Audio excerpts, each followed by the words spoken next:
దేశవ్యాప్తంగా గణేష్ నవరాత్రి ఉత్సాహంగా మొదలైంది. ప్రత్యేక ఆకృతిలో వినాయకులను ప్రతిష్ఠించేందుకు సంఘాలు ఇప్పటికే మండపాలు ఏర్పాటు, అలంకరణ పనులకు శ్రీకారం చుట్టాయి. ప్రతి సంవత్సరంలా ఈసారి కూడా ఖరీదైన గణేష్ విగ్రహాలు, భారీ డెకరేషన్లు ప్రజలను ఆకట్టుకునేలా తయారవుతున్నాయి.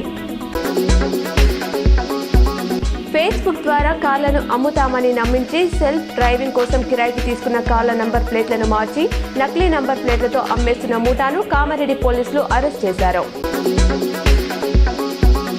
తెలంగాణ రాష్ట్రంలో రైతులు ఎరువుల కొరత, వర్షాల వల్ల తీవ్ర ఇబ్బందులు పడుతున్నారు. ఈ పరిస్థితిలో ముఖ్యమంత్రి ఢిల్లీ చుట్టూ 55 సార్లు పర్యటించిన రాష్ట్రానికి ఒరిగిందేమీ లేదని ప్రజలు చర్చించుకుంటున్నారు.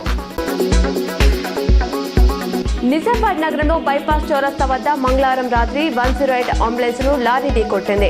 మాక్లూరు మండలం చిక్లికి చెందిన రోగిని నిజామాబాద్ జిల్లా ఆసుపత్రికి తరలిస్తుండగా అతివేగంగా వెళ్తున్న లారీ అంబులెన్స్ ను ఢీకొట్టింది. నిజామాబాద్ నగరపాలక సంస్థ పారిశుద్ధ్య పనులపై ప్రత్యేక దృష్టి సారించింది. నగరపాలక సంస్థ కమిషనర్ దిలీప్ జిల్లా కేంద్రంలోని వివిధ కాలనీలలో బుధవారం పర్యటించారు.